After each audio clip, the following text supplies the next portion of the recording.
నే నేవియర్ Stokes equations అనేటటువంటి physics math ప్రిన్సిపల్స్ని బట్టి ఇప్పుడు కనుక్కోగలుగుతున్నాం. అదంతా కూడా కేవలం ఆర్టిఫిషియల్ ఇంటెలిజెన్స్.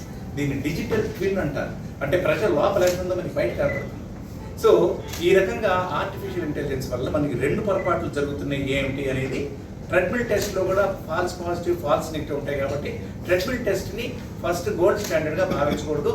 అనవసరంగా దానివల్ల ఎక్కువ కన్ఫ్యూజన్ వస్తుంది. ఈ స్ట్రెస్ టెస్ట్ ఏదైనా సరే, ఈ స్ట్రెస్ థాలియం కానీ ఈ స్పెక్ట్ కానీ ఈ వీటిలో కూడా కన్ఫ్యూజన్ ఎక్కువ వస్తుంది. అందువల్ల వాటిని ఫస్ట్ చేయకూడదు. అంటే రిస్క్ ఫ్యాక్టర్స్ మీద ఆధారపడకూడదు, స్ట్రెస్ టెస్ట్ మీద ఆధారపడకూడదు, క్యాట్ యాంజియోగ్రామ్ అనవసరంగా చేయకూడదు. సిటీ యాంజియోగ్రామ్ చేసిన తర్వాత వాళ్ళకి ఆ జెనెటిక్ కోడ్ ఏదైనా వచ్చిందా, వస్తే దాన్ని 30-40% ఉన్నప్పుడు పట్టుకుని అది పెరగకుండా చేస్తే మనం వచ్చేటటువంటి హార్ట్ అటాక్ని 10 ఏళ్ళు 20 ఏళ్ళు కూడా పోస్ట్పోన్ చేయడానికి అవకాశం ఉంది.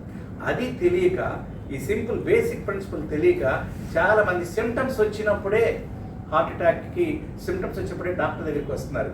అది బిగినింగ్ అనుకుంటున్నారు హార్ట్ డిసీజ్కి. చాలామంది కాదు, అది ఎండ్, జర్నీ ఎండ్ అనమాట. ఆ హార్ట్ అటాక్ వచ్చేసరికి 20-25 సంవత్సరాల క్రితమే వాళ్ళకి ఆ కొవ్వు మొదలైంది. దాన్ని పట్టుకోవడంలో మనం వైఫల్యం చెందాము. ఇది 2025 TCT ట్రాన్స్ క్యాథెటర్ థెరపెటిక్స్ అని కాలిఫోర్నియా జరిగినటువంటి దాంట్లో కూడా చాలా వైద్య సదస్సులో వాళ్ళు మనం 40 ఏళ్ల నుంచి చాలా పొరపాట్లు చేశాం. కార్డియాలజీ ప్రపంచవ్యాప్తంగా ఉన్నటువంటి cardiology community we have to realize, we have to identify the disease early rather than treating it. ఇప్పుడు హార్ట్ అటాక్ వచ్చినప్పుడు స్టెంట్లు వేయటం, బైపాస్ చేయటం అవన్నీ కూడా వాటికి ఎక్కువ ప్రాముఖ్యత ఇచ్చాం. అలా కాదు, ఇప్పుడంతా కూడా రియాక్టివ్ కార్డియాలజీ ట్రీట్మెంట్ కంటే కూడా predictive and preventive cardiology treatment అనే దాని మీద ఎక్కువ ఫోకస్ జరుగుతూ ఉంది. దానివల్ల చాలా మందిని మనం సేవ్ చేయొచ్చు. హార్ట్ అటాక్ వచ్చి చాలా మంది మూడు బ్లాక్ అయిపోతాయి. ఒక్కోసారి మనం ఎంత చేసినా కూడా వాళ్ళు బతకరు. ఆపరేషన్ చేసినా, స్టెంట్లు వేసినా కూడా బతకరు. ఆ స్టేజ్ వచ్చేంత వరకు మనం ఆగకుండా ముందే, మనం మరీ ముఖ్యంగా మన భారతదేశంలో ఒక 10-15 సంవత్సరాల ముందే వస్తుంది హార్ట్ అటాక్. మీ అందరికీ తెలుసు. అది అమెరికాతో పోలిస్తే అది ఎందుకు వస్తుందంటే జన్యుపరంగా మనకి లోపాలు ఉన్నాయి.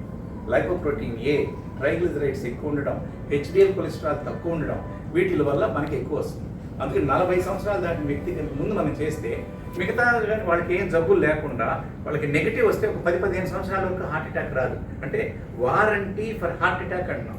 ఒక సింపుల్ టెస్ట్ రేడియేషన్ ఒక 2-3 మిల్లీసీవర్స్, అంటే క్యాట్ యాంజియోగ్రామ్ కంటే సగమే రేడియేషన్, అతి తక్కువ. దీన్ని కనుక సరిగ్గా అన్వయించి ఎక్కువ మందికి చేస్తే ఈ రోజున ఆకస్మికంగా జరిగే మరణాలని మనం నివారించవచ్చు అనేది నెంబర్ 1. నెంబర్ 2, 3 బ్లాక్స్ ఉన్న బైపాస్ కానీ స్టెంట్లు కానీ అవసరం ఉండదు. దాదాపు 50% ఇది వరకు అనవసరంగా బైపాస్ సర్జరీలు, స్టెంట్లు జరిగినాయి అనేది ఈ రోజు మనకి ఇన్ఫర్మేషన్ ఉంది. అది ప్రపంచవ్యాప్తంగా గమనించి వద్దు ఇప్పుడు ఏం చేయకూడదు, గెట్ ది ఇన్ఫర్మేషన్, ప్రాపర్గా లోపల ఏం జరుగుతుందో తెలుసుకుని ఆ కొవ్వు పరిచిట్లే అవకాశం ఉంటేనే దాన్ని టచ్ చేయాలి.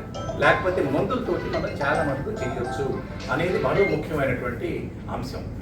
ఏం వచ్చింది ఇదంతా కూడా మనకి ప్రెడిక్షన్ ఆల్గోరిథం కానీ, బిగ్ డేటా అనలిటిక్స్ కానీ, ఆర్టిఫిషియల్ ఇంటెలిజెన్స్ ద్వారా కొన్ని లక్షల మంది ప్రజలు ప్రపంచవ్యాప్తంగా వాళ్ళకు ఉన్నటువంటి సమాచారాన్ని క్రోడీకరించి ఇప్పుడు వస్తున్నటువంటి గైడ్ లైన్స్ ఇవి.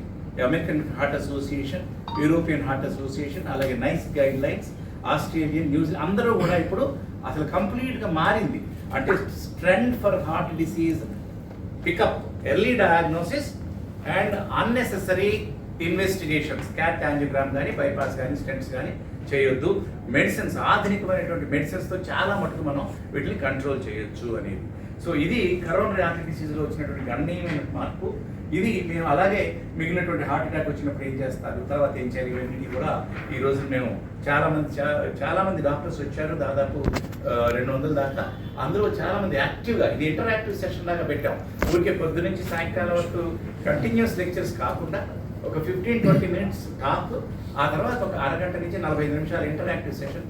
ఇక్కడ చాలా సీనియర్ డాక్టర్స్ వాళ్ళందరూ కూడా ఉన్నారు, స్టూడెంట్స్ ఉన్నారు, పీజీ స్టూడెంట్స్, వాళ్ళందరూ వచ్చి చాలా ప్రశ్నలు వేస్తున్నారు పొద్దున్న నుంచి.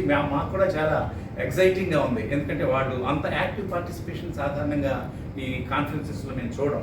కానీ ఇది న్యూ టాపిక్ అవడం వల్ల, న్యూ కాన్సెప్ట్స్ అవడం వల్ల, దీనివల్ల పేషెంట్లకి గణనీయంగా మనం మార్పు, వాళ్ళకి వైద్య విధానం, చికిత్సా విధానంలో మార్పు తీసుకొచ్చి వాళ్ళ యొక్క లాంజివిటీ కానీ, వాళ్ళ క్వాలిటీ ఆఫ్ లైఫ్ కానీ మనం పెంచగలగము అనేది ఈ రోజు మనందరికీ కూడా కాన్ఫిడెన్స్ వచ్చింది.